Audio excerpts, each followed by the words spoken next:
नमस्कार साथियों, मैं वेद प्रकाश आपके अपने YouTube चैनल प्रकाश स्टडी में आपका स्वागत करता हूं। साथियों, आज हम KVS के जो पेपर से क्वेश्चन पूछे जा रहे हैं, आपका 8 फरवरी से जितने भी क्वेश्चन पेपर हुए हैं उनमें से क्वेश्चन उठाए गए हैं। साथियों, आइए स्टार्ट करते हैं इन पेपरों को। साथियों, ये क्वेश्चन है 22वां। नीचे दिए गए एक राज्य के ग्रामीण लोग अपने ढालू छत वाले लकड़ी के मकान मजबूत बांस के खम्भों पर धरती से 3 से 3.5 मीटर की ऊंचाई पर बनाते हैं। साथियों, ये जो पंक्ति हैं किस राज्य को प्रदर्शित करती हैं, यानी किस राज्य की बातें करती हैं। नीचे 4 ऑप्शन रखे हैं, इनको पढ़ के सही आंसर आपको बताना है। साथियों, क्वेश्चन नंबर 22 का ऑप्शन नंबर डी हो जाएगा, यानी यह जो पंक्तियां हैं असम राज्य की बात करती हैं। साथियों, असम में एक महत्वपूर्ण पर्व मनाया जाता है। महत्वपूर्ण पर्व वह कौन सा है? बिहू। ये आपका असम राज्य के अंदर मनाया जाता है। अगला नेक्स्ट क्वेश्चन देख लेते हैं साथियों। क्वेश्चन नंबर 14 है, क्लॉथ के विषय में नीचे दिए गए विषयों पर विचार कीजिए। क्लॉथ के विषय में नीचे दिए गए कथनों पर विचार कीजिए। साथियों, ये 4 ऑप्शन दे रखे हैं, इनमें से आपको पढ़ के क्लॉथ के बारे में बताना है। जो साथियों, ये बरगद के पेड़ पर ज़्यादातर उल्टे लटके होते हैं और ये अपने पूरे जीवन में करीबन 8 पेड़ यानी 8 पेड़ों पर ये अपना बदलाव कर सकते हैं। साथियों, क्वेश्चन नंबर 14 का ऑप्शन नंबर बी सही हो जाएगा इसमें, यानी यह कथन सही है। यानी क्लॉथ जिस पेड़ पर रहता है उसके पत्ते खाकर अपना पेट भरता है। हाँ साथियों, जो जिस पेड़ पर रहता है उसके सूखे पत्ते खाकर भी अपना पेट भर सकता है। इसे कहीं और जाने की आवश्यकता नहीं होती है। बिल्कुल राइट आंसर है इसका। अगला नेक्स्ट क्वेश्चन देख लेते हैं।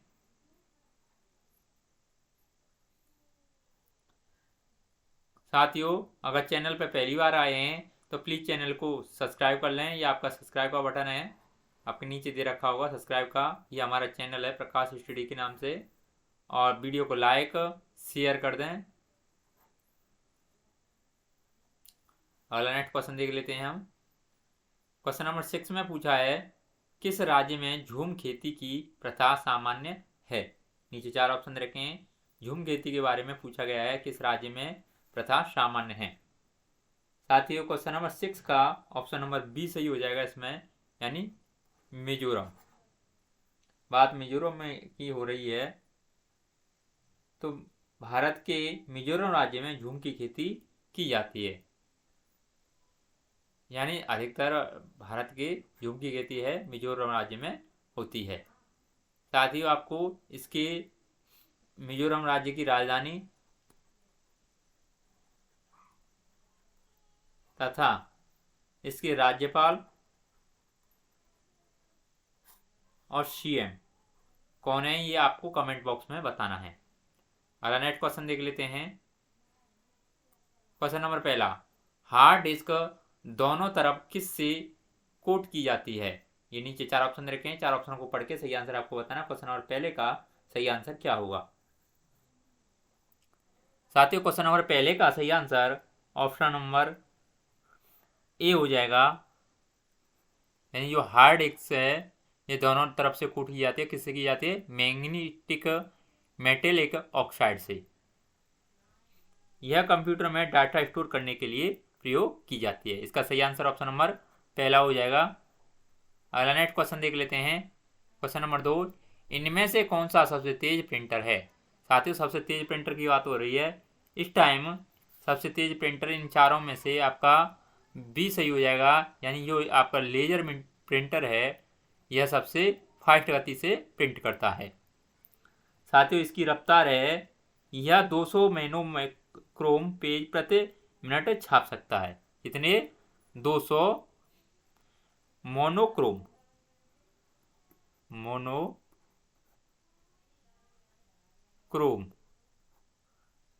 प्रति मिनट छाप सकता है, प्रति मिनट यह छपाई कर सकता है।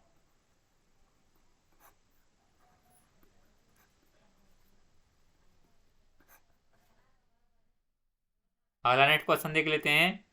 क्वेश्चन नंबर 3, जब आप अपने कंप्यूटर में एक नया प्रोग्राम डालते हैं तब आमतौर पर उसे मेन्यू में जोड़ दिया जाता है। नीचे 4 ऑप्शन रखे हैं, 4 ऑप्शन को पढ़ के सही आंसर आपको बताना है। क्वेश्चन नंबर 3 का सही आंसर क्या होगा? साथियों, क्वेश्चन नंबर 3 का ऑप्शन नंबर ए हो जाएगा, यानी उसे जब आप कंप्यूटर में एक नया प्रोग्राम डालते हैं तब आमतौर पर ऑल प्रोग्राम उसे मेन्यू में जोड़ देते हैं। मेन्यू से ऑल प्रोग्राम में जोड़ देते हैं, यानी मेन्यू से इसे ऑल प्रोग्राम में जोड़ देते हैं। इसका ऑप्शन नंबर ए सही हो जाएगा, यानी ऑल प्रोग्राम में जोड़ देते हैं। अगला नेक्स्ट क्वेश्चन देख लेते हैं। क्वेश्चन नंबर 4, बार कोड किए गए डेटा को पढ़ने के लिए किस डिवाइस का उपयोग किया जाता है? नीचे 4 ऑप्शन रखे हैं। साथियों, बार कोड किए गए डेटा को पढ़ने के लिए, यानी बारकोड को पढ़ने के लिए किस डिवाइस का उपयोग किया जाता है? नीचे 4 ऑप्शन रखे हैं, 4 ऑप्शनों को पढ़ के सही आंसर आपको बताना है। किसका प्रयोग किया जाता है साथियों? इसमें ऑप्शन नंबर बी सही हो जाएगा, यानी बारकोड रीडर का प्रयोग किया जाता है। अगला नेक्स्ट क्वेश्चन देख लेते हैं। क्वेश्चन नंबर 5, ईमेल भेजना की तरह है। ईमेल भेजना, साथियों नीचे 4 ऑप्शन रखे हैं। किसी इवेंट की इमेज तैयार करना, ये नहीं होगा आपका। कहानी सुनाना, ये भी नहीं होगा। पत्र लिखना, हाँ साथियों ये ऑप्शन आपका सही हो जाएगा। इसका सही आंसर ऑप्शन नंबर सी हो जाएगा। चौथा देख लेते हैं, एक इमेज तैयार करने, साथियों ये नहीं, आपका ऑप्शन नंबर सी सही हो जाएगा, ये भी आपका गलत हो जाएगा। अगला नेक्स्ट क्वेश्चन देख लेते हैं। क्वेश्चन नंबर 7, किसी वृक्ष के बारे में नीचे दिए गए कथनों पर विचार कीजिए। साथियों जो पिछले वीडियो मैंने बताया था, इस सवाल को मैं फिर से दोबारा लेके आया हूँ, क्योंकि इसका ऑप्शन नंबर सी सही होगा, क्योंकि यह वृक्ष आपका रेगिस्तान में पाया जाता है और यह सूखे में यानी रेत में अधिक तेजी से वृद्धि करता है। अगर इसकी जड़ें पानी में हों तो ये एकत्रित होकर तने में एकत्रित होती हैं, यानी इसका ऑप्शन नंबर सी सही हो जाएगा, यानी यह वृक्ष अपने तने में जल एकत्र करता है। क्योंकि यह रेगिस्तान में खड़ा होता है तो ये अपनी जड़ों के अनुसार ये है अपना जल एकत्रित करता रहता है। अगला नेक्स्ट क्वेश्चन देख लेते हैं। क्वेश्चन नंबर 8, परिवार एक इकाई होता है जिसमें माँ, पिता और उसके 2 बच्चे होते हैं, यह कथन है। नीचे 4 ऑप्शन रखें, 4 ऑप्शनों को पढ़ के सही आंसर आपको बताना है। इसका सही आंसर क्या होगा? साथियों क्वेश्चन नंबर 8 का सही आंसर क्या होगा? सत्य है, क्योंकि सभी भारतीय परिवार सभी प्रकार के होते हैं। सही नहीं है, क्योंकि ये आप पढ़ लीजिए 4 ऑप्शनों में से सही आंसर क्या होगा। साथियों क्वेश्चन नंबर 8 का ऑप्शन नंबर सी सही हो जाएगा, यानी सही नहीं है, क्योंकि परिवार कई प्रकार के होते हैं तथा परिवार का केवल एक ही प्रकार में वर्गीकरण नहीं किया जा सकता है। अगला नेक्स्ट क्वेश्चन देख लेते हैं। क्वेश्चन नंबर 9, किसके नेतृत्व में चिपको आंदोलन को बल दिया गया? नीचे 4 ऑप्शन रखे हैं, 4 ऑप्शन को पढ़ के सही आंसर आपको बताना है। क्वेश्चन नंबर 9 का सही आंसर क्या होगा?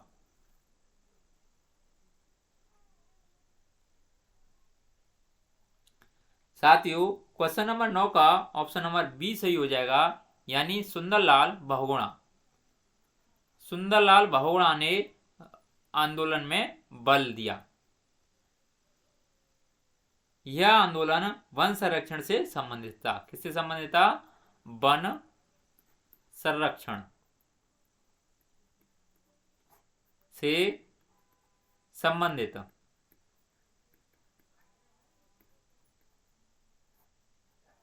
था। अगला नेक्स्ट क्वेश्चन देख लेते हैं। क्वेश्चन नंबर 10 में पूछा है, वह जंतु कौन सा है जो अपने कानों को अलग अलग दिशाओं में बहुत अधिक घुमा लेता है, जो बाहर की ध्वनि को इकट्ठा करने में उसकी सहायता करता है। नीचे 4 ऑप्शन रखे हैं, 4 ऑप्शनों को पढ़ के सही आंसर आपको बताना है। क्वेश्चन नंबर 10 का सही आंसर क्या होगा? साथियों क्वेश्चन नंबर 10 का ऑप्शन नंबर डी सही हो जाएगा, यानी बाघ। बाघ एक ऐसा जानवर है जो अपने कानों को अलग अलग दिशाओं में बहुत अधिक घुमा सकता है और बाहर की ध्वनियों को एकत्रित कर सकता है, और यह आपकी बिल्ली की तरह दिखता है। यह कौन सा है जानवर है? यह है आपका बाघ। अगला नेक्स्ट क्वेश्चन देख लेते हैं। क्वेश्चन नंबर 11 है, बिहार के लोगों के लिए मधुमक्खी पालन आरंभ करने की सर्वश्रेष्ठ अवधि है। नीचे 4 ऑप्शन दे रखे हैं, 4 ऑप्शनों को पढ़ के सही आंसर आपको बताना है। क्वेश्चन नंबर 11 का सही आंसर क्या होगा, यानी कौन सी अवधि है? साथियों आपको मैं बता दूं कि जो आपके बिहार के लोगों के लिए मधुमक्खी पालन के लिए आपकी अक्टूबर से दिसंबर, इसका सही आंसर ऑप्शन नंबर डी हो जाएगा, यानी अक्टूबर से दिसंबर सर्वश्रेष्ठ अवधि है। अगला नेक्स्ट क्वेश्चन देख लेते हैं। क्वेश्चन नंबर 12, कौन सा विशेष अभिलक्षण रेगिस्तानी ओक शाहबलूत वृक्ष में नहीं पाया जाता है? साथियों जो अभी मैं हम बात कर रहे थे, जो कौन सा क्वेश्चन था आपका? आपका क्वेश्चन था, यानी ये, हाँ ये आपका ओक के वृक्ष की बात हो रही थी। किसके? ओक के वृक्ष की, जो आपकी जड़ों में पानी एकत्रित करता रहता है। रेगिस्तान में पाया जाता है। कहाँ पर पाया जाता है? ये आपका पाया जाता है आपका ऑस्ट्रेलिया में। अगला नेक्स्ट क्वेश्चन देख लेते हैं। क्वेश्चन नंबर 12, कौन सा विशेष अभिलक्षण रेगिस्तानी ओक शाहबलूत वृक्ष में नहीं पाया जाता है? नीचे 4 ऑप्शन रखे हैं, इन 4 ऑप्शनों को पढ़ के सही आंसर आपको बताना है। क्वेश्चन नंबर 12 का सही आंसर क्या होगा? साथियों 12 का ऑप्शन नंबर डी सही हो जाएगा, जिसमें बड़ी बड़ी बहुत सारी पत्तियां होना, यह आपके वृक्ष में नहीं पाया जाता है। किसमें? ओक के वृक्ष में। अगला नेक्स्ट क्वेश्चन देख लेते हैं। क्वेश्चन नंबर 13, 3 पक्षियों का वह समूह जिसका प्रत्येक सदस्य वस्तुओं को हमारी तुलना में 4 गुना अधिक दूरी से स्पष्ट देख सकता है। जो वस्तु हमें 2 मीटर की दूरी से दिखाई देती है उसे ही ये पक्षी 8 मीटर दूरी से देख लेते हैं। कौन सा है? साथियों ये आपके 3 हैं। आपके बाज भी है, बाजू लिखा हुआ है, बाज हो जाएगा ये साथियों, बाजू नहीं हो जाएगा। बाज, चील और गिर्द। आपका ऑप्शन नंबर कौन सा सही हो जाएगा? ऑप्शन नंबर बी, ये हो जाएगा बाज। ये आपका ये बाजू लिखा हुआ है, बाज लिखा होगा यहाँ पर। बाज, चील और गिर्द, ऑप्शन नंबर बी सही हो जाएगा। अगला नेक्स्ट क्वेश्चन देख लेते हैं। क्वेश्चन नंबर 14 तो हो गया। क्वेश्चन नंबर 15 पूछा है, नीचे दिए गए उस मिलान को चुनिए जो तदनुरूपी खाद्य वस्तुओं के संरक्षण के सही ढंग को प्रदान नहीं करता है। नीचे 4 ऑप्शन रखे हैं, 4 ऑप्शनों को पढ़ के सही आंसर आपको बताना है। क्वेश्चन नंबर 15 का सही आंसर क्या होगा? साथियों क्वेश्चन नंबर 15 का ऑप्शन नंबर बी सही हो जाएगा, यानी दूध और पनीर। इसका सही आंसर कौन सा हो जाएगा? Option number B. अगला नेक्स्ट क्वेश्चन देख लेते हैं। क्वेश्चन नंबर 16, इसमें पूछा है, बेरी नामक रोग विषमता निम्न में से किस विटामिन की कमी से होती है? साथियों बेरी के पूछा है, तो ये होती है आपकी विटामिन B1। किसकी कमी से होती है? विटामिन B1 की कमी से होती है। इसे बेरी नामक रोग हो जाता है, जो कि शरीर में पर्याप्त थायमिन न होने के कारण होता है। किसकी कमी से होता है? थायमिन। ये होता है आपका थायमिन की कमी से हो जाता है। अगला नेक्स्ट क्वेश्चन देख लेते हैं। क्वेश्चन नंबर 17 में पूछा है, सर्दियों में दादी अक्सर निम्नलिखित के घोल से त्वचा को रूखेपन से बचाने के लिए उपयोग करती है। यानी कोई दादी है, ये अपने जो त्वचा है ये रूखेपन से बचाने के लिए किसका प्रयोग करती है? नीचे 4 ऑप्शन रखे हैं, 4 ऑप्शन को पढ़ के सही आंसर आपको बताना है। क्वेश्चन नंबर 17 का सही आंसर क्या होगा?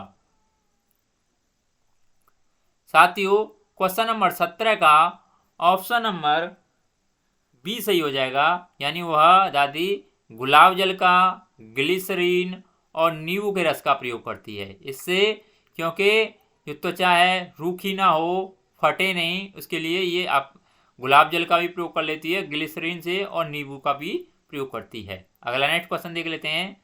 Question number 18। 18 में पूछा है, रोनाल्ड रॉस को 1902 में चिकित्सा के क्षेत्र में नोबेल पुरस्कार शोध करने के लिए मिला। नीचे 4 ऑप्शन रखे हैं, 4 ऑप्शन को पढ़ के सही आंसर आपको बताना है। क्वेश्चन नंबर 18 का सही आंसर क्या होगा? साथियों, क्वेश्चन नंबर 18 का सही आंसर ऑप्शन नंबर बी हो जाएगा, यानी मलेरिया मच्छर से फैलना। इसका सही आंसर क्या हो जाएगा? ऑप्शन नंबर बी, यानी रोनाल्ड रोस आपका मलेरिया मच्छर से फैलता है। अगला नेक्स्ट क्वेश्चन देख लेते हैं। Question number 19। इसमें पूछा है, नीचे दिए गए किसी बालिका के उस कथन पर विचार कीजिए जो उसने किसी कैंप में आए विद्यार्थियों के समूह में दिया था। मैं उस शहर से आई हूँ जो एक पहाड़ी क्षेत्र है। हमारे यहाँ वर्षा बहुत होती है और बर्फ भी बहुत पड़ती है। जब ठंड बहुत अधिक हो जाती है तब हमें धूप में बैठना अच्छा लगता है। हमारे घर पत्थर अथवा लकड़ी के बने होते हैं। यह शहर देश के किस भाग का होना चाहिए? साथियों, ये आपकी जो पंक्तियां हैं ये किस देश के बारे में बात कर रही हैं? जो बालिका ये बात कर रही है, ये किस देश के बारे में, किस प्रदेश के बारे में बात कर रही है? साथियों, क्वेश्चन नंबर बी का ऑप्शन नंबर डी सही हो जाएगा, यानी यह हिमाचल प्रदेश के बारे में बात कर रही है। साथियों, हिमाचल प्रदेश की राजधानी क्या है? शिमला। इसके सीएम कौन है और राज्यपाल, ये आपको कमेंट बॉक्स में बताना है। अगला नेक्स्ट क्वेश्चन देख लेते हैं। Question number 20। इसमें पूछा है, हमारे देश के किस भाग में लोगों के रहने के लिए बने बड़े तिकोने टेंट को रेबो कहते हैं और जानवरों को रहने के स्थान को लेका कहा जाता है? ये नीचे 4 ऑप्शन रखे हैं, 4 ऑप्शनों को पढ़ के सही आंसर आपको बताना है। इनमें से सही आंसर क्या होगा? साथियों, इसका सही आंसर ऑप्शन नंबर डी हो जाएगा, यानी लेह और लद्दाख। कौन सा हो जाएगा? लेह और लद्दाख। अगला नेक्स्ट क्वेश्चन देख लेते हैं। Question number 21। 21 में पूछा है, नीचे दिया गया कौन सा कथन मधुमक्खियों और छत्तों के विषय में सही नहीं है? यानी मधुमक्खी और छत्तों के बारे में पूछा गया है। ये नीचे 4 ऑप्शन रखे हैं, 4 ऑप्शन को पढ़ के सही आंसर आपको बताना है। 21 का सही आंसर क्या होगा? साथियों, 21 का ऑप्शन नंबर सी सही हो जाएगा, जिसमें नर मक्खियां छत्तों के लिए अत्यंत महत्वपूर्ण होती हैं। साथियों, एक छत्ते में ज़्यादातर रानी मक्खियां पाई जाती हैं और 2-4 इसमें नर मक्खियां होती हैं। जो रानी मक्खियां हैं ये छत्ते को पूर्ण करती हैं। अगला नेक्स्ट क्वेश्चन देख लेते हैं। Question number 23। इसमें पूछा है, सीढ़ीदार कुआं अथवा बावड़ी यानी बावड़ी से संबंधित निम्नलिखित कुछ कथन दिए गए हैं।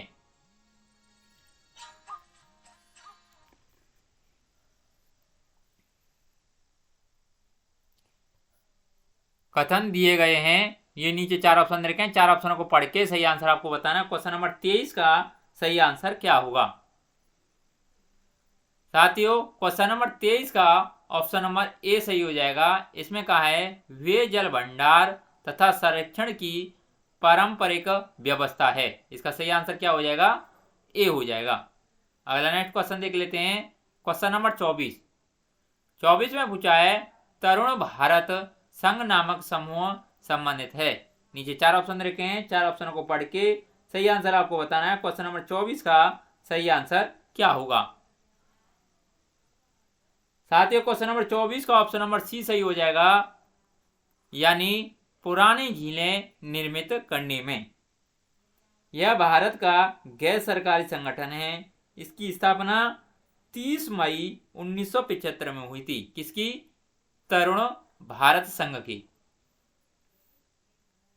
यह भारत का